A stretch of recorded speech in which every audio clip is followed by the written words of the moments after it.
Hello, hello, and welcome to the Rock Metal Podcast. I am your host, John Harris. Today on the Rock Metal Podcast, we have Speed, who has a new release called 2020 Flex, which was released on June 12th via Flatspot Records. And right now I'm being joined by Jem, and we're going to be chatting about the two most recent tracks on 2020 Flex. We're going to be chatting about what the boys have been up to during their lockdown situation. What's the hot gossip that you were doing by yourself? That sounds kind of weird now that I say that out loud. I'm sorry, Jem. No, don't apologize. Thanks for having me, John. Absolutely. Great to have you on. Now, a dumb dog gets flogged. That just sounds so wrong on so many levels. I hope this is like a political tangent or something. Like, what in the world is this song about? Well, I mean, we're all in a crazy time right now. You know, the world's obviously in a pretty crazy situation. And I think, especially for my generation, more than ever, we're seeing a huge political divide socially. And so this song is largely about failed governments, failed leadership, putting your morals into action and leading through the steps that you put into practice. And I think that's a sense of influence that's being lost a lot in the Western world, in Australia at least.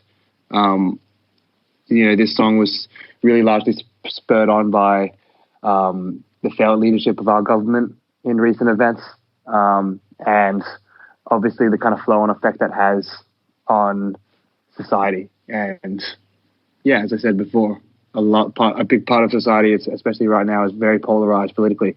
And this is just pretty much saying that no matter which side you take, compassion should always be at the forefront of any kind of meaningful action, any kind of meaningful leadership, and just pretty much pull your head in and make sure that you lead through the right way. Yeah, it's interesting. A thought that I've had, and this could be a very interesting debate, Jem, is we've reached a point where it actually isn't even political anymore. Either you're on the side of humanity, or there's something that's just like happened to you as a child, and we just haven't gotten over it. It really seems like what's dividing people is human rights or not caring about people. Mm.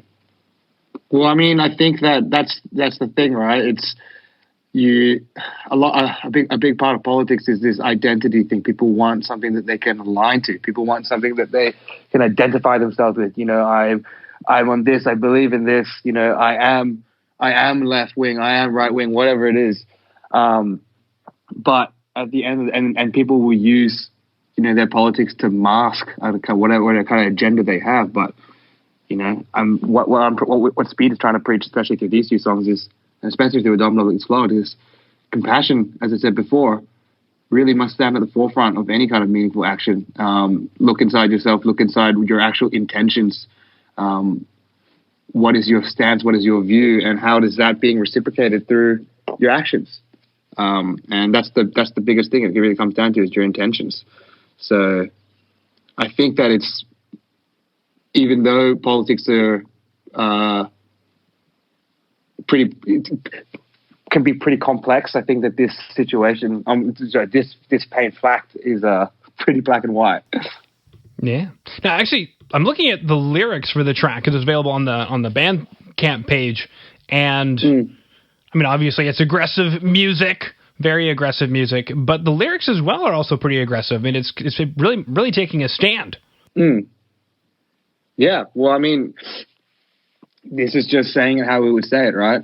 I mean, some people have brought up the lyrics before, and especially the name.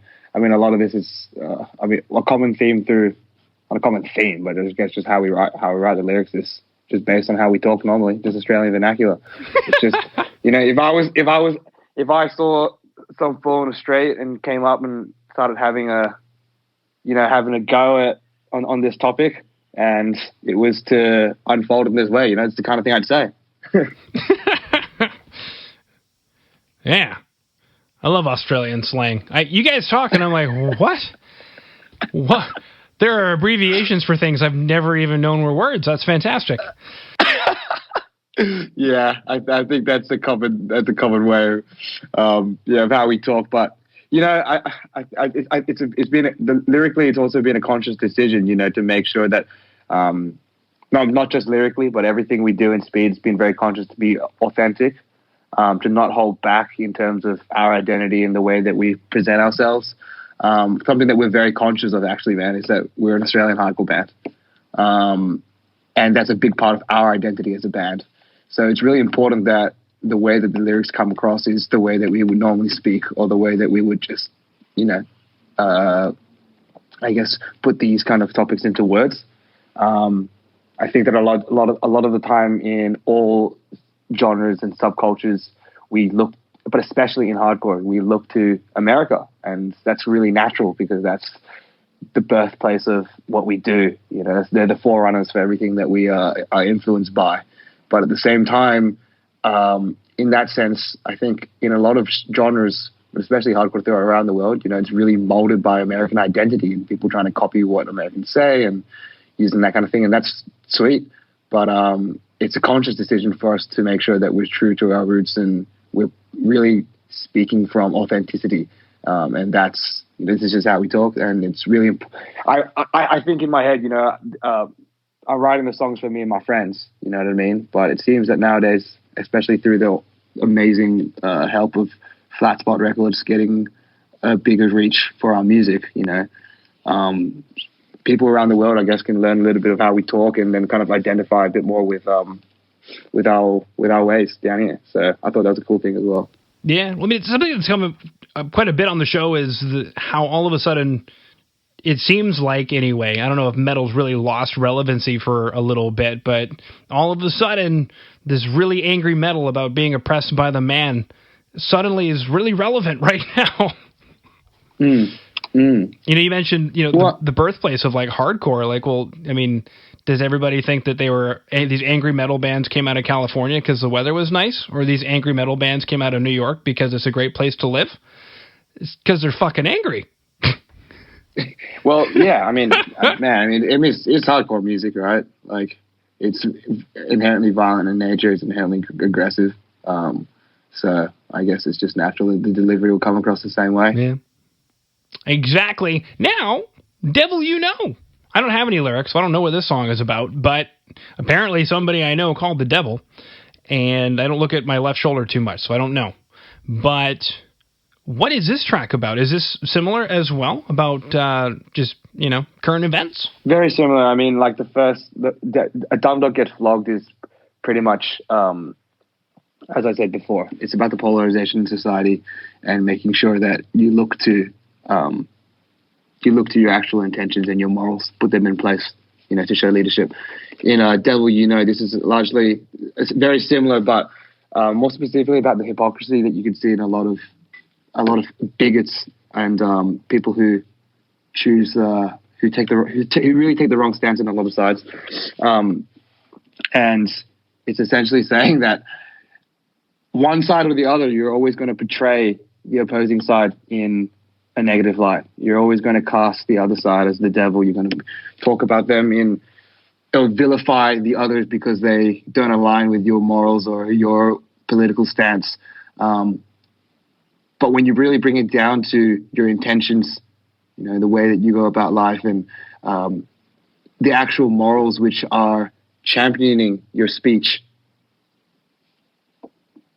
I think people can uncover that what they're actually saying is very hypocritical, and it comes rather than casting the others in a certain light, take a look at yourself first. What are the morals that you're trying to espouse, and is that actually being conveyed in what you're doing, or are you just acting out of fear, and in that sense, projecting that fear onto someone else, and in turn acting out of hatred? Making a lot of sense, Jem. I'm trying to. I think that with these songs, man, there's a lot of people that'll come out with, especially in punk and hardcore bands, and they'll be very specific. They'll say, "This is exactly about this. This is like, about the war on this or whatever." And these songs are instigated by events. They're instigated by the political situation that's going on. But at the same time, man, try not to make some of the lyrics too specific. Because they're applicable to, I guess, the broader society, and I want people to take their own meaning from it. But this is in general terms the meaning that I cast into the song. But yeah, it's largely about hypocrisy, man.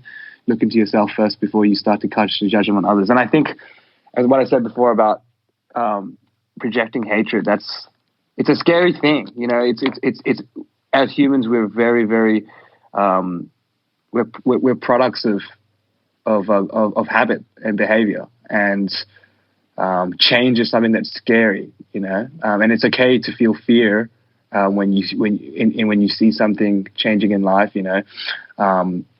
You see society changing, and obviously right now we're going through a massive change in many, many ways. But to turn that kind of fear into hatred, to start to vilify another human being just because their views are different, just because they seem to be encroaching on your sense of security, whatever that might be, you know,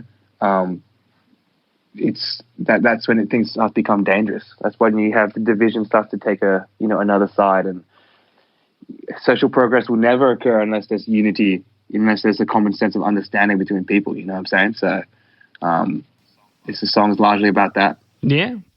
Now, I'm curious, did you guys specifically write this in time with what's been going on, or was it written beforehand? And if so, have the tracks taken on new meaning for you guys? Yeah, well, we wrote these songs in January. We finished them in January this year. So, I mean, at that time, we weren't really in coronavirus. Like, nothing was in lockdown. It was well before that.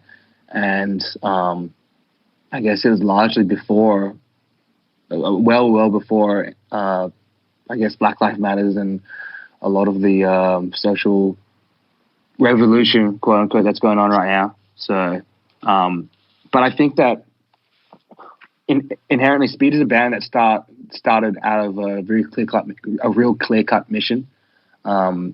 We stand for anti-racism. We embrace diversity. We embrace cultural identity. We speak out against toxic masculinity, and just a lot of social issues like that. And I think that just a lot of these issues have been prevalent for many, many, many generations, you know, a long time.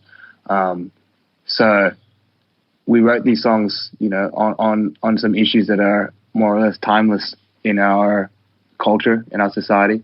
But it just so happens that a lot of these things are coming to the forefront. And I mean, it makes sense right now, you know, we're in coronavirus, people are reflecting right now. So I think people are looking at, are forced to take a break and actually reflect on all the fucked up shit that's going on in the world right now, but also thinking about the world that they want to return to after this. And you hear heaps of people that are like, oh, can't wait for it to go back to normal, but it's not going to be normal after this, bro. You know, people have a taste for change now because they can see society disrupted, you know, from something like this. And now it's like, well, when the world goes back, this is how it's going to be.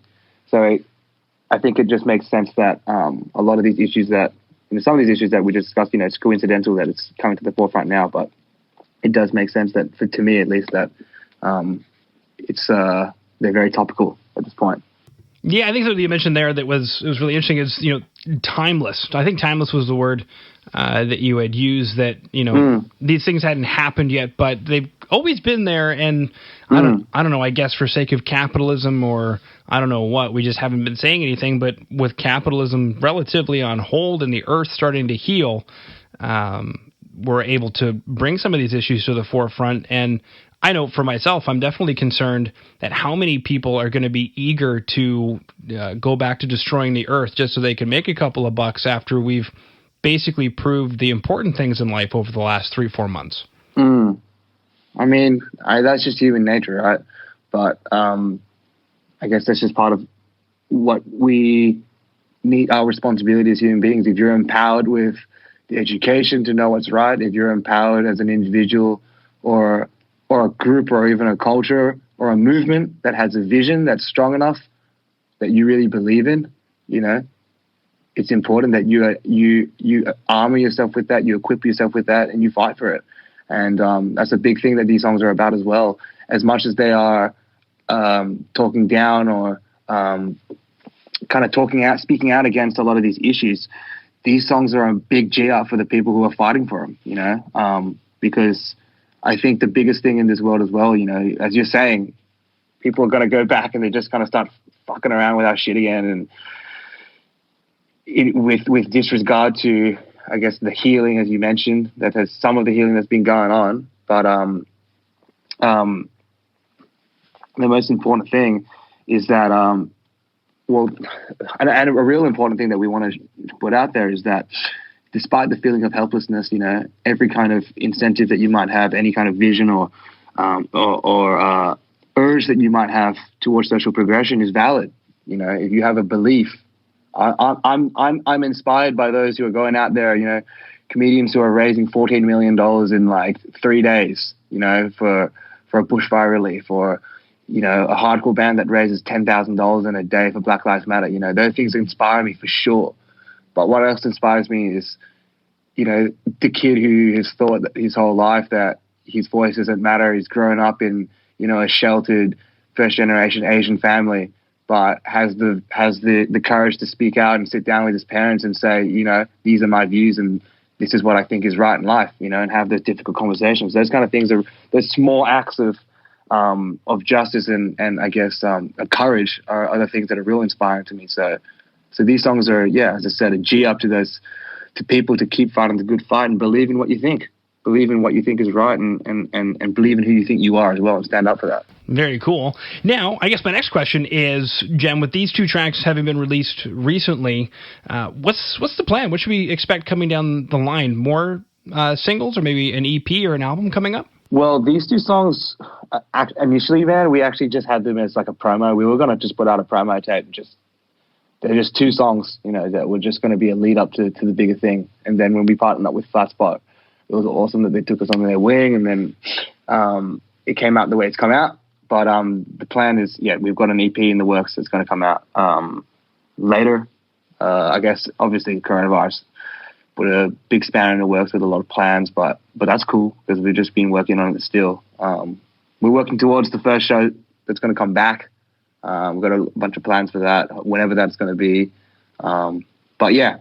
There's definitely a bigger release that's on the horizon after 2020 Flex. Okay, perfect. Now, something we've chatted about quite a bit here a little bit is the lockdown and quarantine and all that jazz. Now, is pretty much you guys have been working on is making sure that this Flex 20, the 2020 Flex, is that it is marketed and all that, or has there been some other stuff that you guys have been up to during this time? Well, we've been really lucky, man, because we had these 2 songs ready, we had these 2 songs prepared before lockdown, so we were able to go into this period with, something that we can put out and something that you can kind of work on. But we've still been writing this whole time for the next release. We're a relatively new band. We put out our demo in October last year, so we've been a band for less than a year. We've actually only really played 6 shows, and like 4 of those shows were like literally like the couple like in the space of a week before lockdown. So we haven't really had much of a chance to tour. We had all these plans that we're excited for, but these are things that we're just putting on hold and just working on what we can now. So at the moment, it's just about keeping excitement, keeping people engaged, putting our heads together with other bands, other labels, promoters, people who are running zines, just everyone involved in hardcore in Australia, putting our heads together, thinking what we can do, what we can improve for when shows come back and when we can keep the wheels turning again. Yeah, absolutely. Now, Jem, is there anything else that you wanted to chat about that I did not bring up? No, man. I think you covered it. Thanks so much for having me, man. Yeah, absolutely. Thank you so much for then coming on to the Rock Metal Podcast. It's a pleasure. Appreciate it. First time speaking to a Canadian about speed, so that's sick.